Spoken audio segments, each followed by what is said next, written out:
IRA법 수정 법안에 대한 뭐 악재 같은 경우는 일단은 상원이 남겨진 상태인데 아마 상원에서 수정이 될 거예요. 내용들이 좀 더 완화돼서, 왜냐면 공화당 상원의원들이 좀 더 완화하기를 원하는데 그렇지 않고선 초안과 비슷하게 올라왔기 때문에 수정이 될 것이고, 전반적으로 이렇게 보면은 2차 전지 섹터에 악재가 될 만한 메가톤급 이슈가 한 번에 쏟아졌다고 보시면 돼요. 다 나왔네요. 만약에 이제 시작 그 2차 전지 섹터가 돌아설 때 KDM이 극복하고 북미 쪽의 자동차 시장이 성장하고 2차 전지 종목들이 본격 돌아설 때 첫 번째 매수할 종목, 왜냐면 가장 재무 구조가 탄탄해요.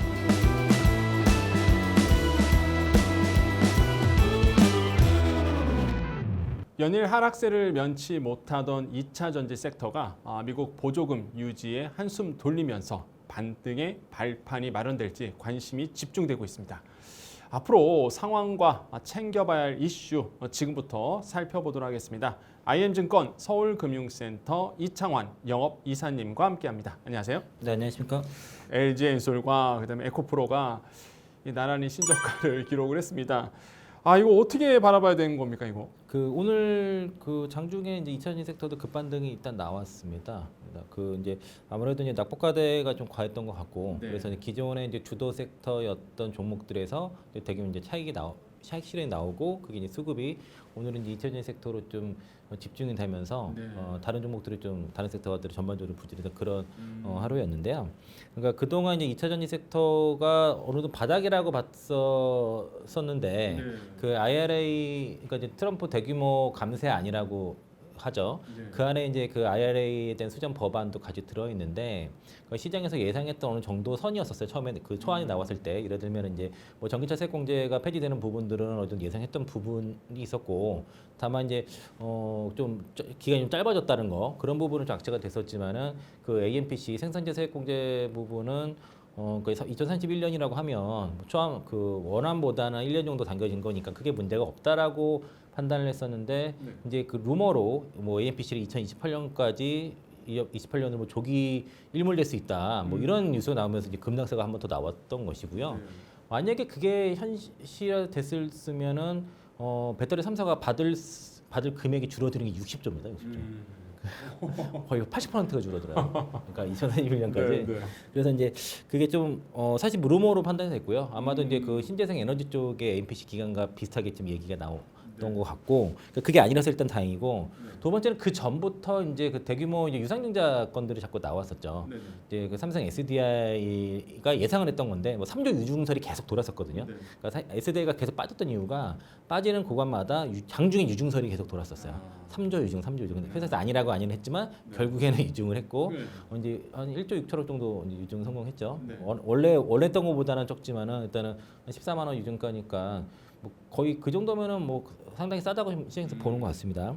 그리고 이제 삼성 SDI뿐만 아니라 포스코 퓨처엠도 일단 뭐 수정 중이지만 이제 1조 2천억 정도 유상증자 목표를 하고 지금 진행 중에 있고, 금감원에서 이제 정저하라고 해서 지금 정정 신고서도 제출한 상태고요.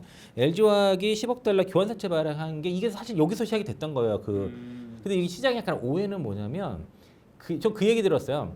아니 엔솔 주가 막 고점일 때 교환사채 발행 안 하고 이제 와서 이걸 하냐. 그게 뭐냐면 이제 주가가 이제 그 교환사채 가격을 넘어가게 되면은 주식으로 전환하고, 그렇지 네. 않으면은 이제 그 원금 상환하는 그런 구조거든요. 네. 주가 비쌀 때 뭐 하고 이제 와서 이런 얘기를 많이 하더라고요. 근데 그게 시장 소통이 너무 안 됐던 거예요. 원래 뭐냐면 2년 전에 이미 EB를 발행한 적이 있어요. 그거에 대한 주가 많이 빠졌으니까 그게 68만 원대거든, 전환가가. 그래서 그때 5년물 달러와 EB 풋옵션 만기가 다가오기 때문에 이거를 이제 상환을 해줘야 되는데 여기에 대한 차환을 한 겁니다. 근데 이제 시장에서는 이게 이제 시장의 매물로 나올 거라고 이제 생각을 하는데, 네. 아니 그때는 2년 전에는 악재가 아니고 왜 지금은 악재냐는 거죠. 소통이 너무 안 된 거. 이거 설명을 잘해줬어야 되는데 2년 전에 발행했던 비싸게 발행한 거를 지금 원금 이제 풋옵션이 행사가 되면서 만기가 되는 거에 대한 차환 성격인 거거든요. 그러니까 더 비싼 거를 싸게 그 차환을 한 거잖아요. 이렇게 했을 때 그동안 달러채 위주로 조달을 하다가 EB로 한 거는 조달 금액이 싸요, 되게. 이자가 싸기 때문에. 그래서 이제 이걸 한 건데, 이게 악재는 아니었는데 굉장한 시장의 악재에서 엔솔 급락하고 그러면은 LG화학 지분을 뭐 팔 수 있다고 하면 LG화학은 올라가야 되잖아요. 반대로 같이 떨어졌다고요. 그래서 EB를 했을 경우에는 뭐 엔솔의 지분을 뭐 좀 활용할 수 있는 범위가 좀 넓어지고, 그리고 LG화학이 엔솔 지분이 81.8% 갖고 있는데 이거 팔아도 80% 밑으로 안 떨어지거든요. 그러니까 어떤 얘기도 있었냐면은 80% 밑으로 떨어져야 글로벌 최저세를 벗어날 수 있다는 이런 얘기도 있었지만은 그 목적은 아닌 것 같습니다. 그러니까 애초에 이제 엔솔 지분을 팔 목적은 팔 생각은 없는데 일단은 그 만기가 돌아온 거에 대한 차원이었고 또 코스모그룹이 3,500억 규모의 투자를 추진하고 있는데 그 SGP라고 해서 예전에는 코스모 신소재 쪽에 투자를 한 바가 있습니다. 그래서 2대 주주로 올라갔다가 그 코스모 신소재가 그 상환하면 지분을 다 되사면서 서로 간에 이제 그 상당히 신뢰 관계를 가지고 있는데 그 차입금 상환이라든가 운전 자금 확보 목적으로 해서 한 그 2,000억은 코스모 신소재 쪽에서의 전환사채를 인수하는 쪽으로 추진하고 있고 1,500억은 그 위에 지주사 코스모 앤 컴퍼니의 그 지금 자금을 수혈할 예정입니다. 그래서 이제 고가 3,500억 정도 투자 예정인데 코스모 신소재 같은 경우에는 이제 그 3공자 10만 톤이 그 7만 톤 추가가 완성이 됐어요. 그래서 기존 3만 톤과 7만 톤이 완성돼서 이제 10만 톤 캐파가 이제 돌고 있고 한 7월 8월 달부터는 본격적으로 한 가동률 30-40% 정도 뭐 연말에 이제 80% 이상 이제 유지가 될 거고 4공장도 진행 중에 있습니다. 그래서 4공장 그 공장 캐파 증설을 위해서 지금 그 자금 조달 목적을 하고 있고 부채 비율이 뭐 거의 30%대 뭐 이렇게 되게 낮아요. 그러니까 재무구조가 이제 상장 그 현재 2차 전지 섹터 상장자 중에서는 가장 탄탄하기 때문에 이런 걸 할 수 있는 겁니다. 그래서 이제 만약에 이제 시장 그 2차 전지 섹터가 돌아설 때 그 시장이 이제 뭐 KDM이 극복하고 그 자동차 뭐 그 특히 뭐 북미 쪽의 자동차 시장이 성장하고 2차 전지 종목들이 좀 본격 돌아설 때 첫 번째 매수할 종목 코스모 신소재라고 좀 보시면 좋을 것 같아요. 왜냐면 가장 재무 구조가 탄탄해요. 그리고 이제 그 오더 받은 거가 지금 거의 1년 정도 지연되면서 실적이 안 좋았는데 그 계획된 대로 된다고 했을 때는 실적의 그 터닝 속도가 좀 빠를 수 있는 기업이 코스모 신소재고 가장 재무 구조 안정 잘 돼 있다라고 보시면 될 것 같고요. 그 LNF가 지금 그 3,000억 BW라든가 회사채 발행 검토 얘기가 있는데 이것 때문에 LNF가 지금 많이 빠졌거든요. 근데 오늘 이제 급반등이 나온 거는 뒤에서 좀 말씀을 드릴 얘기긴 한데요. 그 삼성 SDI랑 GM 간의 합작 공장에 각형 배터리, LFP 배터리 생산을 할 예정이라고 합니다. 그래서 이제 그렇게 되면 앞으로 북미에서는 양극재 그 LFP 배터리가 대량 생산 상황이 벌어지고 만약 그 GM과 SDI 간의 그 각형 LFP 배터리가 생산됐다고 했을 때는 그 GM의 중저가 차량 한 뭐 4개, 5개 정도에는 그게 들어가기 때문에 굉장히 많이 늘어나요. 그러면 그걸 양극재를 어디서 조절을 해야 되는데 GM 쪽에서는 그 중국산 중업체들을 다 배제를 해달라고 했기 때문에 그럼 국내 업체에서 양극재를 조절을 해야 되는데 LLF가 국내에서 LFP 양극재 5만 톤 캐파를 지금 그 공장을 추진하고 있고 북미의 고객사를 확보했다고 하니까 그거는 그럼 여기밖에 없잖아요. 삼성 SDI GM 향으로 지금 LNF가 5만 톤의 그 양극재를 공급하려고 해서 캐파를 지으려고 해서 그래서 이 3,000억에 대한 BW 또는 회사채 발행이 검토가 지금 진행되고 있는 걸로 보여집니다. 그래서 이거는 뭐 그러니까 이게 이제 예전에는 2차 전지 양극재 기업들 보면 다 양극재 기업들이잖아요. 네네. 배터리 기업도 있지만 양극재 기업들이 자금 조달한다 그러면은 이제 캐파 그 오더를 그 캐파 증설 목적이고 곧 오더 대규모 오더 나오겠구나 이런 목적에서 오히려 주가 더 급등했거든요. 근데 지금 이거를 반대로 악재로 받아들인다는 거죠. 장기적으로 봤을 때는 당장에 이제 주주들의 손에 벌리는 것들은 문제 있지만은 이 캐즘 이후에 시장에 대비하기 위한 그 승부수거든요. 그래서 이제 이게 이제 지금은 악재지만 향후에는 이게 그 캐파 구축 이후에는 그게 이제 과실로 돌아갈 수 있을 것 같고 그래서 이제 그 아까 IRA법 수장 법안에 대한 뭐 악재 같은 경우는 일단은 하원은 통과했지 않습니까? 네. 그리고 이제 상원이 남겨진 상태인데 아마 상원에서 수정이 될 거예요. 내용들이. 좀 더 완화돼서 왜냐면 공화당 상원 의원들이 좀 더 완화하기를 원하는데 그러지 않고선 초안과 비슷하게 올라왔기 때문에 수정이 될 것이고 그리고 이제 이게 이 두 가지가 악재가 분명히 있었어요. 하지만 그거보다 더 과도하게 빠진 이유가 있습니다. 사실은 그 IRA 수장 법안에서 뭐 전기차 세액 공제 정도가 조기 폐지되는 그 부분은 큰 이슈가 아니에요. 사실 전기차 성장에 크게 문제가 되지 않습니다. 약간의 속도에 대한 차이는 있을 수 있어도 속도를 뭐 늦출 수는 있겠죠. 하지만 그 성장을 멈출 수는 없는데 지금 가장 심각한 건 뭐냐면은 이제 우리 코너에서 많이 말씀드렸던 그 캘리포니아의 그 2035년 내연기관차 판매 금지 법안인 ACC2 법안 이게 문제입니다. 이게 이제 올해 2월 달부터 공화당 하원에서 이걸 금지하는 금지 법안을 추진을 했었어요. 그게 이제 하원을 통과를 했고 그 상원을 통과를 했습니다.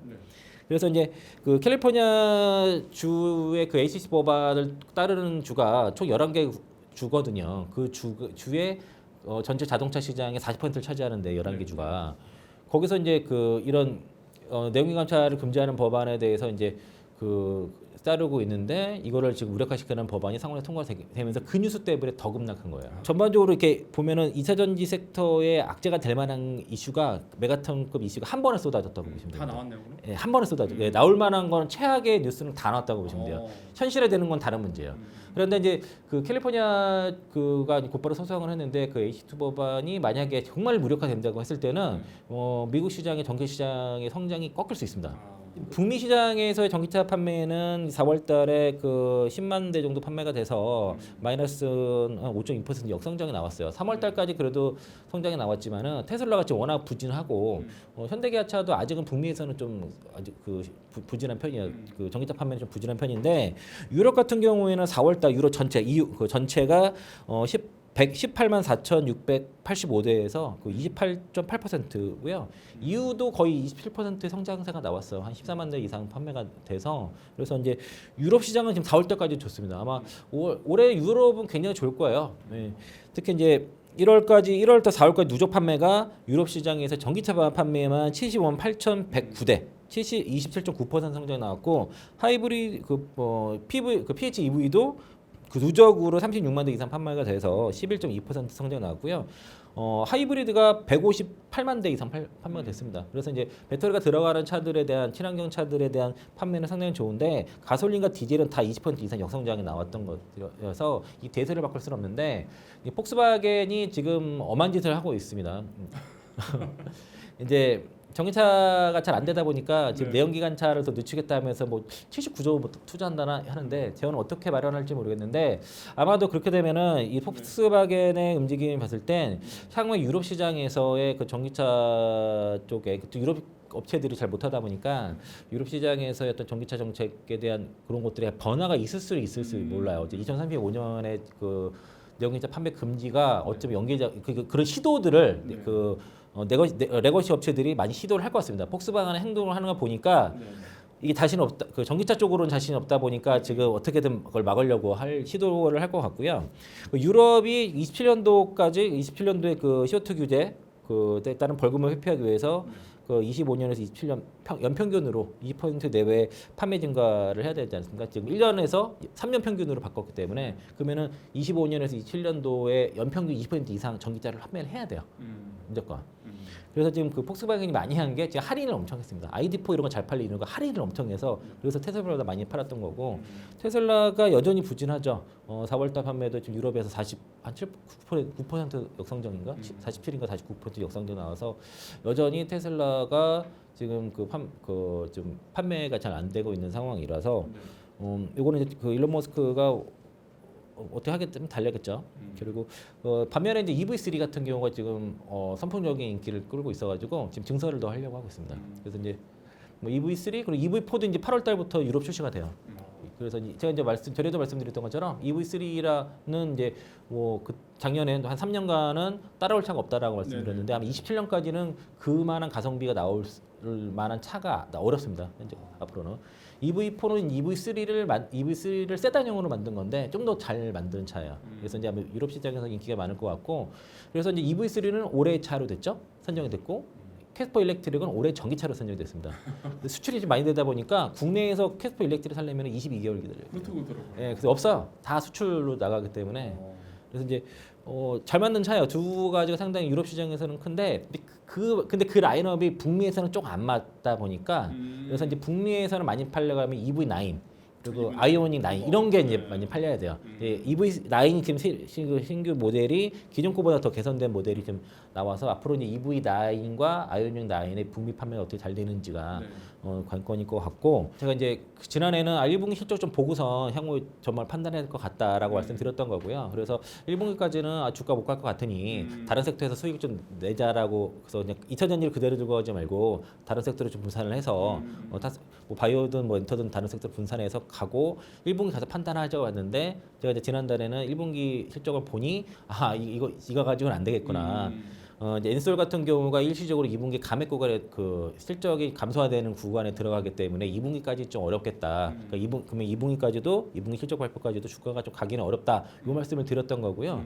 그래서 이제 그런 상황인데 저는 이제 뭐 여기 3번 더 이렇게 주저앉을 거라기보다도 좀 바닥을 좀 L자 형태로 기지 않겠냐 이 정도로 봤는데 한 번 더 주저앉았습니다. 시기적으로는 대략 2분기 실적 발표 시점 부분이 어떤 그 악재가 다 반영이 완전히 되면서 이제 모멘텀을 바꿔서 올라갈 수 있지 않나라는 일단 그런 생각을 해보고 있고 그리고 많은 기대를 하고 있는 거는 어쨌든 대선 이후로부터 국내 증시가 올라갈 수 있다고 좀 보는 게 있는 것 같습니다. 오늘 이제 골드만삭스의 사실 어제 나온 내용이긴 하지만 국내 증시 이제 그 대선 이후로 상승할 수 있어서 매수해야 된다. 그 12개월 선행 PER 8.5배라서 워낙 싸다 하면서 이제 그 매수콜이 들어왔거든요. 그래서 오늘 그 영향도 있었던 걸로 보여집니다. 그렇게 되면은 낙폭과대 종목들 위주로 그런 것들 매수가 좀 신규로 들어가는 것들이 그렇게 되면은 이제 2차전지 섹터라든가 반도체 이런 종목들이 낙폭이 과하기 때문에 충분히 이제 그것만으로도 반등의 가능성이 있는데 추세적으로 가기 위해서는 아까 말씀드린 그런 그 뭐 IRA 수정 법안 문제라든가 그리고 이제 유증도 다 잘 마무리돼야 될 것이고 그리고 증설에 문제 없어야 되니까 그리고 이제 가장 문제가 되는 거는 캘리포니아의 그 ACC2 법안 요거에 대한 그 이제 트럼프 행정부에다 소송을 또 걸었거든요. 캘리포니아 주에서 이런 것들이 같이 좀 해결이 돼야 된다. 아마 그걸 좀 보려고 하는 것 같아요. 그리고 올해부터는 어떤 그런 긍정적인 시나리오가 잘 안 먹히고 실질적으로 보여줘야 되는 해기 때문에 그러니까 분기 실적이 나와줘야 돼요. 이제는 주가가 가려면은 분기 실적 찍히는 애들부터 움직일 거다. 그래서 그게 양극재든 뭐 전액이든 뭐 동박 그 분리막이든 간에 분기 실적이 제대로 찍히는 회사부터 반등이 나온다. 실적이 안 나오면 주가는 못 간다. 이렇게 보시면 좋을 것 같습니다. 자, 오늘 전해드린 정보들 잘 참고하셔서 성공적인 투자하시길 바라겠습니다. 오늘 말씀 감사합니다. 고맙습니다.